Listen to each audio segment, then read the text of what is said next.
All right, so hopefully we're getting a little bit more and a little bit more, heading in the right direction with this thing. This whole thing is really, very vital because it has to do with our drive, our motivation.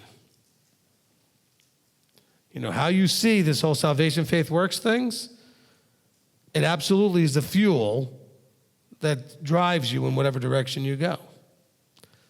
The more you understand obedience, the more you're driven to obey. The more you understand once saved, always saved, the less you're driven to obey.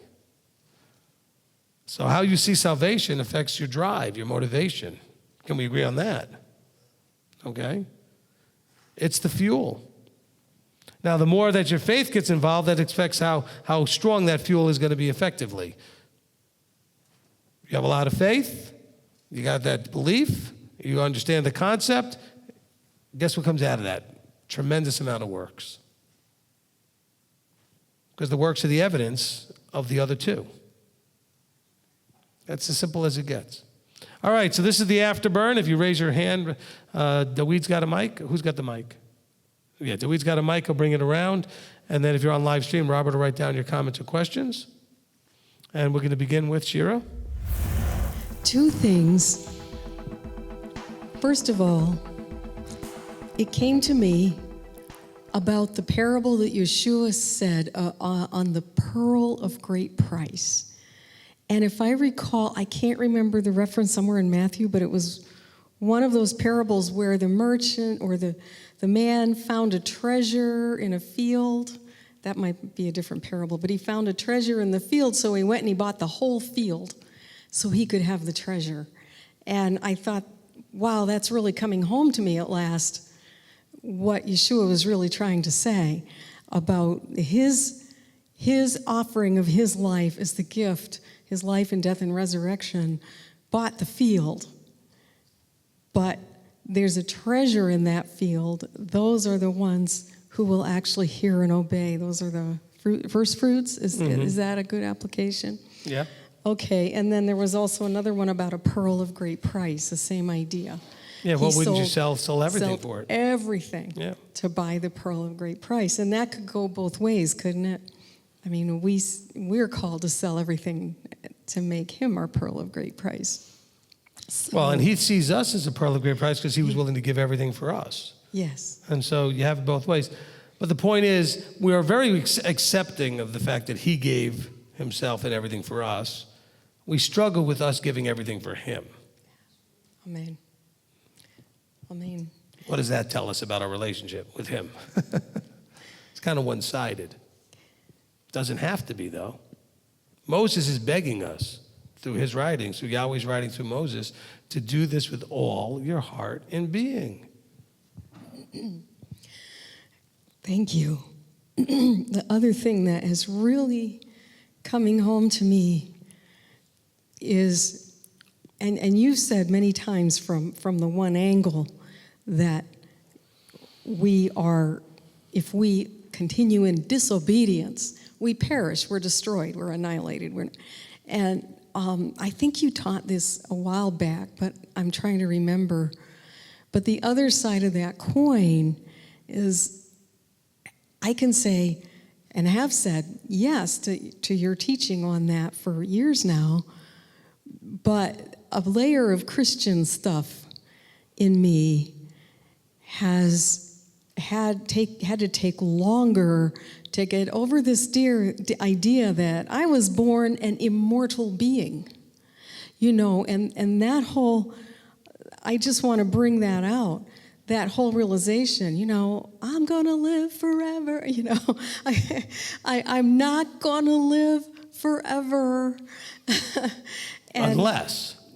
Right, and unless, but right. But I wasn't born with that privilege. Adam and Eve were not, am I correct? They were not created immortal beings. And so, because... Well, there's a debatable question about whether or not they were actually started off where they had the forever, but then death became a part of them once they sinned. Okay, well, I guess what I'm thinking of is the, Yahweh put a guard and kicked him out of the garden and put the flaming sword so that they wouldn't go back and eat of the tree of life and then live forever in their fallen state. So that causes me to lean toward maybe they weren't. But I'm just saying it's one of those debatable things, because obviously there's also the question of when it says that he put skins on them. I mean, they may not have been flesh beings as we picture them quite until the sin started in there. And then he encased them in the skin and gave them that death would now be a part of their existence. So they may have started off with that potentiality. Not that they were immortal, but they could have just continued to exist without having the normal things we have as flesh. So they weren't starting off as immortal beings, but they could have also not had to die. They could have been in a place where they could have been ultimately sustained forever. Okay? And so then the sin brings in that need for death. So no, they were never started off as immortal, but they did have the potential to not die. Right. If that makes any sense. Yeah. Okay, so it's not contradictory at all. Right. I agree. Okay. But that, I would like to know if you have any idea where this doctrine started, that man is immortal. Was that paganism and Greek, or? I'm not sure. I'm not sure where it started, but I mean, look, a lot of the things that man has believed that are wrong is because it makes us have comfort. It takes away our fears. Okay? It's very comforting to think once saved is always saved. It's very comforting to believe in eternal security. The teacher out there that attacks me for this teaching, you guys all know who it is, sat in my kitchen, talked to me about this teaching briefly, and said this was the most depressing teaching he's ever heard because it took away eternal security and those guarantees. It's not meant to be depressing. We already live in a depressed place. We live in to be blunt, a really crappy world. And it's not getting any better. And he gives us hope of a better place. See, they're looking at it backwards. All right? It's already awful and going quickly down the tubes. And there's a way out, as opposed to some sort of guarantee that you have eternal security and nothing you do matters. Why would you want to be in a world where everybody that gets in because they don't have to do anything, they don't have to change, they just have to have a belief. I believe that the Messiah died and was resurrected and is sitting at the right hand. That's all they have to believe. Make that confession and you're in. They need that security because they have no intention of obedience. And I know this to a fact of some of the people that have attacked this teaching, that they're very much, if the boss calls, they go to work on a holy day or a Shabbat. If they do things that they shouldn't do, and they need to know that it doesn't matter. So I know where these beliefs come from, but not necessarily who started them. They come from our need to feel comforted in the things we're afraid of. We're afraid of death. We're afraid of, that's why you have the use by the Catholic Church and then by the other churches of this whole burning in hell forever torture thing, because they needed to ramp up the fear to get people to run into, because they didn't have a way to give them, people should be coming to this because of what it offers, not because they're running away from something. Okay, but the church started with mostly trying to fear people into it because they didn't understand what they had their hands on. You know why? Because they refused to understand the Torah part of it, the Hebraic part of it. They want to embrace everything through a Greek pagan sort of mindset. And so they just didn't know what to run towards. They were running away. Now, people weren't coming in fast enough, so they gave them an uglier, bigger, meaner dog barking at them called burning forever in hell, which, thanks to Dante's book, it gave them a little weapon to use. And his book is not apocryphal, and it's not anywhere in any Bible. It was just a novel. But boy, did they embrace that book. Okay, so we these things come out of, they give us comfort to believe them. So the fear of Yahweh is so much greater in me, knowing that I'm not mortal, that I have to run this race with everything in me. And I find that, I'm not pointing fingers at anybody, but I find that there are quite a few that I bump up against in this so-called Messianic movement that still have that Christian mindset kind of. They don't confess it, but they're kind of like me, just kind of, well, but he wouldn't really do that, I mean, you just, it's, anyway. Look, the reason, let's go back to what I said earlier in the teaching, okay? The disempowering effect of once saved, always saved. People are sloppy in their Torah observance because they really don't think it matters. Let's just be blunt. If you really thought it mattered, you wouldn't be so sloppy. But when it comes down to it, you really don't think it matters.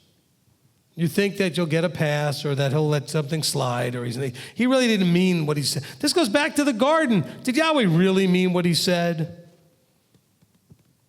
And so you justify and excuse doing what you want because you really don't have that fear. And so, because you still think you're in anyway. And,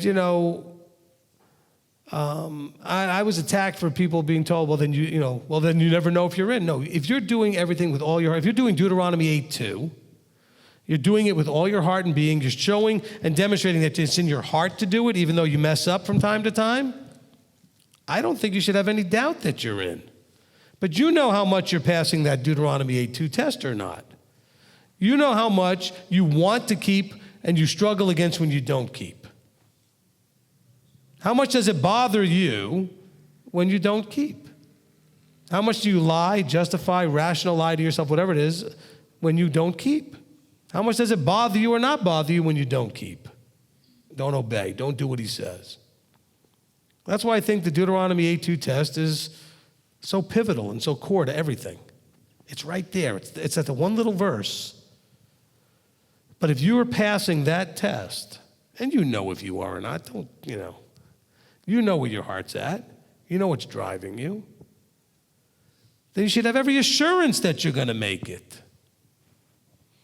Because remember, there's no understanding anywhere and expectation in Deuteronomy 8:2 that you're going to actually keep everything perfectly. The expectation is that you're going to want to. And that it's going to bother you when you don't. And if you don't and it doesn't bother you, that's the problem. That may be an issue for you ultimately. And that's why it's so important that Yeshua, and again, these are verses you don't find in the Old, when Yeshua says, hey, when you make these choices about me, it may turn mother against daughter, sister against brother, father against son, whatever. You're going to have problems. And then it happens exactly like he said.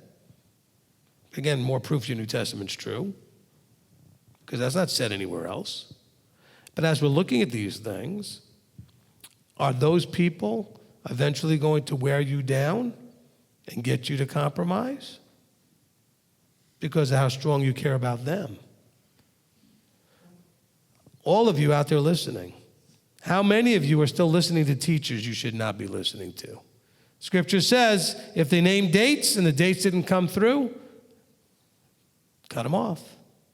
But I can name the people you're still listening to. Oh, but you don't understand. I do understand. You don't understand. Oh, you're attacking other ministries. No, I'm not. You should be using better discernment. Scripture makes it clear. Some of you are still listening to mainstream Christian teachers.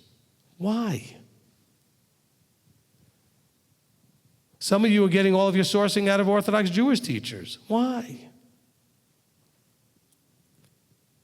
We have a covenanting and a Messiah. Can't you find somebody teaching both? Is that asking too much? It seems to me that would make the most sense. But yet, think about what happens. Those who are focused on the Jewish side, guess where they end up? In Judaism. They quit and move over into that direction. Those who focus on the Christian side, guess where they end up? Breaking the commandments. Finding something that's basically Christianity with a talit. Metaphorically. Okay?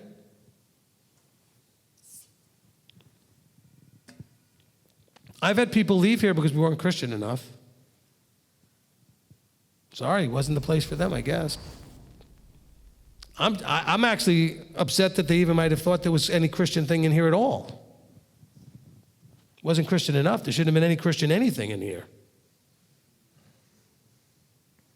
This is not Judaism, and it's not Christianity. This is Torah observant Israel. We're not interested in either side of that equation. We understand what's going on both sides, but we're going to be here in the middle in the water with Yeshua. Okay? If you want to play on either riverbank, you're welcome to. You're working out your own salvation. You can play on the Christianity side, you can play on the Judaism side. Yeshua's in the water. This is a metaphor my friend Curtis uses. I like the metaphor. And some of you skip the water and jump right from one riverbank into the other one.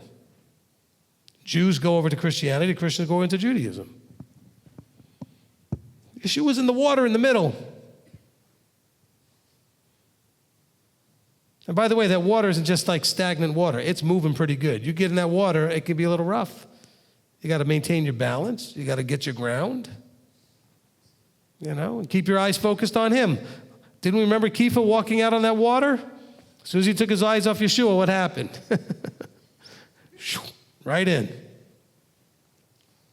We take our eyes off of him often.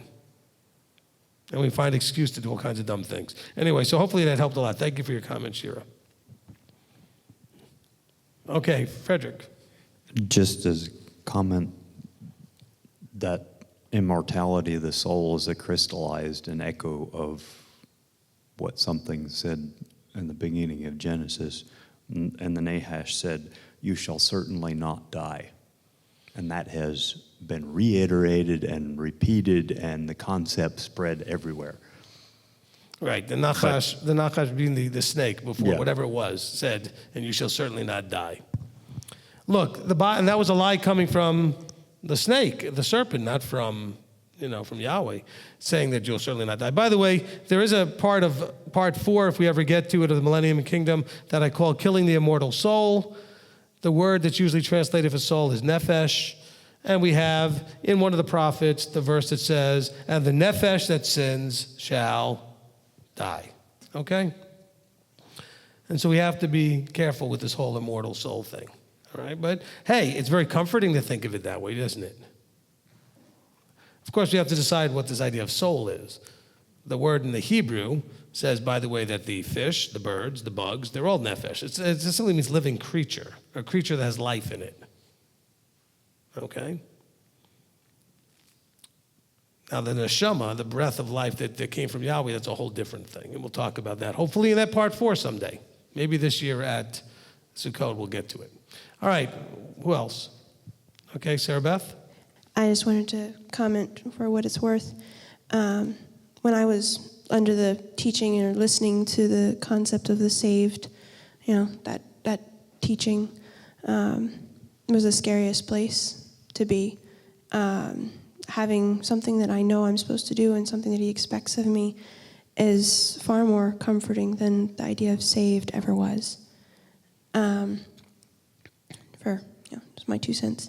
Anyway, in Ezekiel 37, the first thing that he says, this is just how my brain heard it in verse 4, the end of 4. It says, "Hear the word of Yahweh."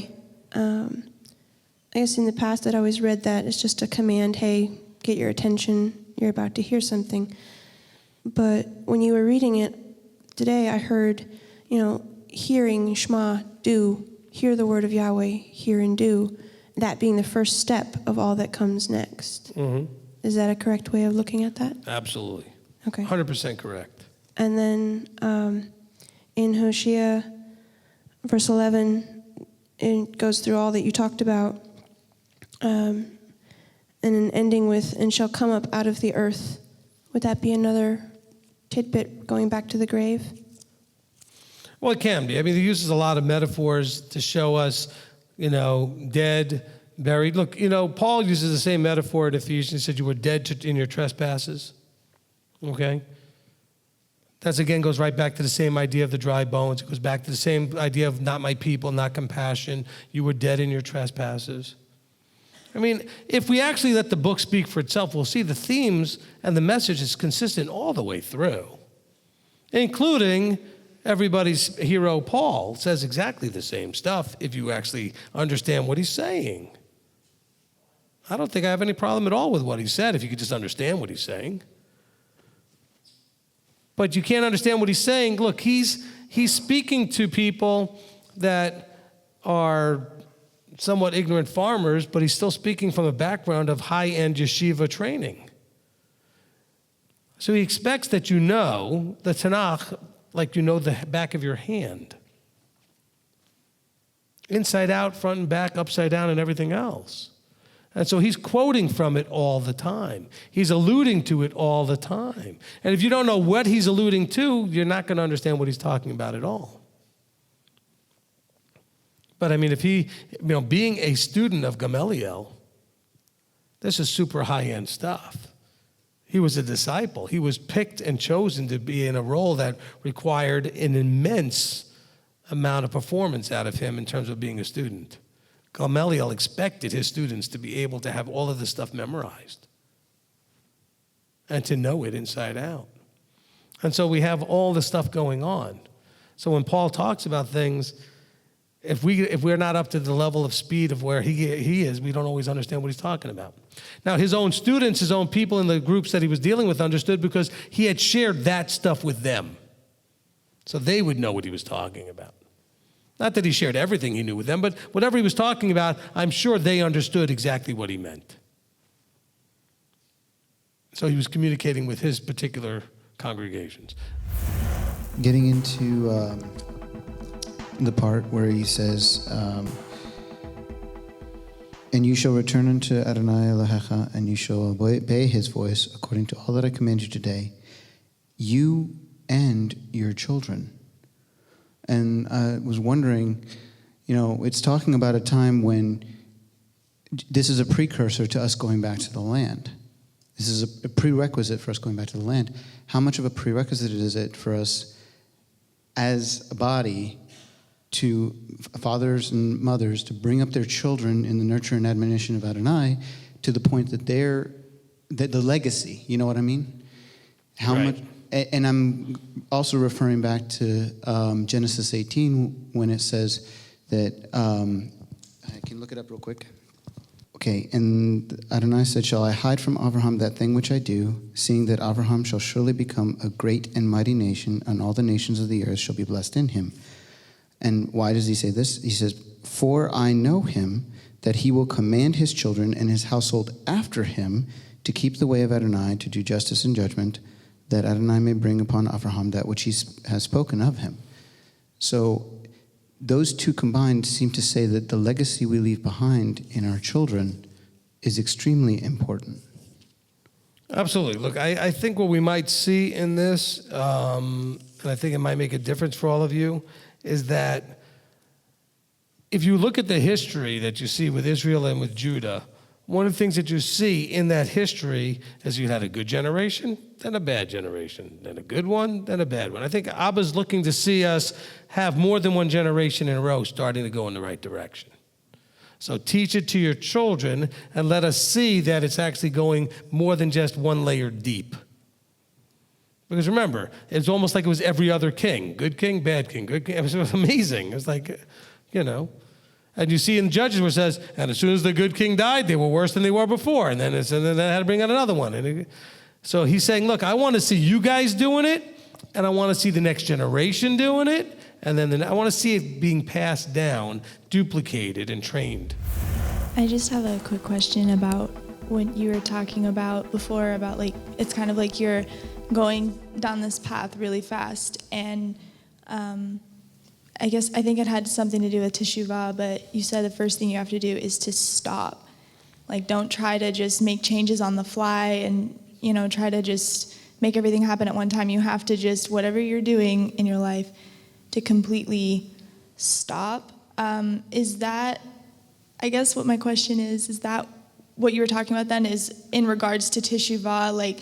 Because I feel like it can also apply to if you don't really know what you're doing and why you're doing it, kind of like the idea of identity foreclosure. Sometimes people just kind of just jump into something, or they just stay where they are. They never question anything. They never doubt anything. They never make it their own. They never actually stop. They're just speeding through life, and before they know it, they've lived this life, but they've never really questioned things. Could that concept also apply to that? Absolutely. And what we're seeing is that the missing element here is having someone to guide. So slow down, take a pause, reassess, and get counsel. Okay? By the way, isn't that what we talked about in the Up to the Challenge thing over at Passover, right? You know, you're doing what you're doing. Well, first of all, you get counsel, you take some actions, you assess where you are, you get more counsel. Remember we talked about that step process? Well, guess what? So at some point, you got to stop and realize you even need counsel. There's got to be that pause. But yes, a lot of people make the mistake of just going full speed this way and then full speed that way and then full speed this way, and they're overshooting the mark all the time. So excellent point. Thank you for sharing that. Early types, to be clear, Deuteronomy 30 verse 9 means we have to wait for those blessings down the road in the millennium or kingdom. Say it one more time. In Deuteronomy 30 verse 9 means that we have to wait for those blessings down the road in the millennium or kingdom. No, I mean, look, he's talking about this when the nation, look, this is something that didn't just happen only ultimately. It happened also for a period of time once they went in the land. When they were a cohesive nation in submission to Yahweh, they had excess in their body. All the stuff that Deuteronomy 28, the first half, talked about. And this is just Moses reiterating it in one little verse here in verse 9. He says, and Yahweh shall make you have excess in the work of your hand, the fruit of your body, and all this stuff. Look, when you're in this place of obedience, this is the result. However, it's not promised to us in our scattered place. It's only promised to us as a nation or a gathered place. Excuse me. So hopefully that's part of what Earl's asking. So no, let's get away from the whole Christian, I'm standing on the promises. You should stand on the promises, but just be careful which promises actually are for you. Not every promise in this book is actually for you. Or if it is for you, it may not be under the current circumstances. It may be for you under other circumstances. Mostly what you see going on in Deuteronomy, when it talks about the blessing and cursings, it's talking about when the nation as a nation behaved well or behaved poorly. Now, consequences of that national behavior led to the scattering. And so that's why we are now called the nation in dispersion.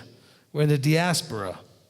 And so the dispersed Israelites are suffering still through the cursings. And so, yes, as we're making teshuvah, he's going to give us a little tastes of the blessings to encourage us to keep going. It'd be like having a child, and you punish that child, and then the child starts doing things right, and you never give them anything to give them a little sense that they're going in the right direction, to encourage them, even though you're not able to give them at that point the ultimate fulfillment, because there's a process going on. But you do give them some little things to say, because you're making good progress, I'll do this for you. Because you're making progress, I'll give you this. So Yahweh does give us some things to encourage us through the process. And so, but you can't stand on saying, well, now that I've been keeping Torah, how come I don't have excess and all these things and everything else? But he never promised that. These are national promises, not individual promises. Okay, as a nation, he's talking about the nation. As a nation, when you don't do things, you're going to be scattered. When you do things, he's going to regather you. He's not going to regather 5 people who are getting it. He's going to gather the nation when the nation gets it. Whatever that number looks like. Okay, thank you, Earl, for the question. Good question. What else? From David Botwick Rice, he has a comment also on Deuteronomy 30, verses 11 to 13. It is directly quoted in Romans 10:6 that shows us that Yeshua is, in fact, the Torah and the commandment giver. Say it again. Deuteronomy what with Romans 10:6? Deuteronomy 30:10 to 13 and Romans 10:6. Right. Okay, because that was when Paul says about Yeshua comparing him to the Torah being brought down. Yep. Okay, so I didn't even have to look that up. I knew what you're talking about. Okay, good. Okay. Because in Romans, Paul's quoting Deuteronomy, but he makes a slight change when he mentions Yeshua, basically in that same sort of context. When he says, do not say in your heart, who shall ascend into the heavens, that is to bring Messiah down, or who shall descend into the abyss, that is to bring Messiah up. Which is not exactly what Moses says in Deuteronomy. But when you talk about it from the idea of Torah, it matches perfectly. So yes, I absolutely agree with that 100%. All right, from Yanni, she said, Ezekiel 37, burial sites, is this us assimilated in the world and serving their gods, and we are dead, is not keeping Torah and not called by Abba? We were once bones, now we live. My first time in understanding about the bones in Ezekiel, want to be sure before I write it in my scriptures. And along with that same thing while we're talking about that is Helen Sue Smith said she was always taught that the word translated graves or burial sites is a literal grave. But what is the Hebrew word? It's a bakar. Would be the root. Kaver, but it's all bakar. Yeah, so it's.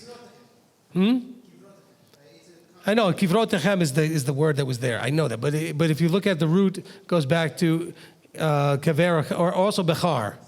So it comes to sepulcher, tomb. Okay, don't mind that we and I were just doing a little Hebrew arguing here, but it's okay. We're on the same page. But the point is, okay, what you're saying, Yanni, is this. Let's read Ephesians, and you'll see how Ephesians 2 is saying the same thing.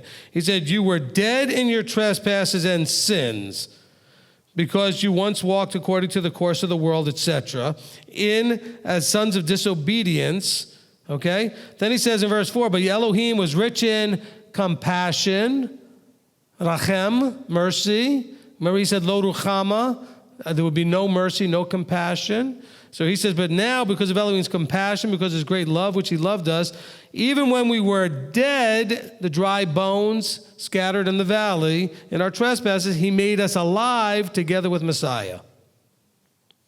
Okay? So Paul is alluding to all of that whole Ezekiel 37 stuff in Ephesians 2. I mean, that really matches up beautifully as well. Okay? Which is why I alluded to it more than once. Okay? Now, I want to read to you guys real quickly from Psalm 122, so that I mentioned something earlier. It's very short. It says, I was glad when they said to me, let us go into the house of Yahweh. I was glad when they said to me. Remember that song? Okay. All right. Our feet have been standing within your gates, O Jerusalem. Jerusalem is built as a city that is bound together, where the tribes have come up, the tribes of Yahweh, witness to Israel, to give thanks to the name of Yahweh. For there the thrones of right ruling were set, the thrones of the house of David. Are we there? Is this happening? Is this happening in Jerusalem today? Is this a Jerusalem of 1948? Because then he says, in that context, pray for the peace of Jerusalem. Let those who love you be at rest. Peace be within your walls. Rest in your citadels. For the sake of my brothers and companions, I say, peace be within you. See, this is praying for something that is not there. Okay? This is not a city that's bound together. This is a city that's ready to implode and explode. I mean, Jerusalem is not a united city. It is a divided city where the tribes have come up, the tribes of Yahweh, witness to Israel, to give thanks. That has begun to happen. Israel is filled with at least Judah and some of the scattered Israelites, but this is not. So when people ask this, they misunderstand the verse because they're praying actually against the prophecy. The prophecy is that the ground zero of the worst war of all time is going to be Jerusalem. And so when things are happening in the Middle East that are bad, they want to cite this verse. No, just let's pray for the people there because we should pray for anybody that's in a disaster, just like we pray for those in South Africa and those in other countries where there are problems. But don't quote me Psalm 122 and think that, because people say, well, we need to pray for Jerusalem. Well, first of all, that's not a Torah instruction. But we're praying that this thing come, which is what's coming. But we're not going to see it till there's a throne sat on by Yeshua in Jerusalem. Can we understand that? So we're praying for that, because there will be no peace there until he comes and sits there. So praying for a peace that will not come is just waste of time, foolishness. Let's pray that it will be minimal in its damage on those that are innocent. Which is why I do not encourage anybody to move there. I don't get that. I get there's a pulling of your heart, etc. But what's going to happen and what he said is going to happen, I don't know about you, but I believe it's going to happen. And if you think we're close to the end times, it's going to happen soon. Soon in our lifetime, as the Jews would say. So, if that's the case, why do you want to go there? I'm happy to go there when we're caught up on his way, changed from flesh to incorruptible. Then I'm happy to go there. I won't resist at all. Okay? No fight, no struggle. I will be very happy to go right to that war with him. Let's go. Okay? But in the meantime, let's understand the verse. But again, you have been told over and over again something, but how many of you actually looked up that verse? Most people never did.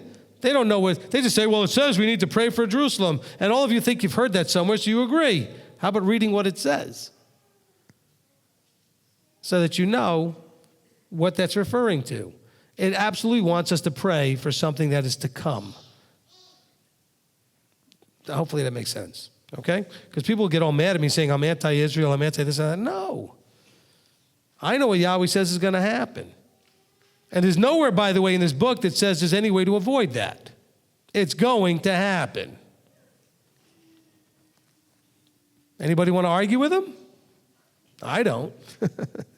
There's foolishness. All right, here we go on 3. 1, 2, 3.